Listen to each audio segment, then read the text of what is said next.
করে, ডক্টর ইউনূস কি করে, শিক্ষকেরা আন্দোলন করে, শিক্ষকেরা আন্দোলন করে।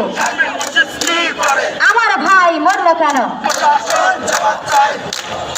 সচেতনবিন্দু, আমাদের অবস্থান কর্মসূচি অব্যাহত থাকবে। আমরা সচিবালয়ের এই প্রান্তটা এখন ছেড়ে দেব।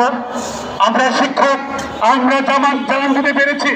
আমরা জাতিকে, দেশবাসীকে এবং সচিবালয়ের কর্মকর্তা ব্যক্তিদের আমরা জানান দিয়েছি যে আমাদের বিদ্যালয়গুলোর স্বীকৃতি আইন দেওয়ার চূড়ান্ত ফয়সালা না আসা পর্যন্ত আমাদের কর্মসূচি অব্যাহত থাকবে।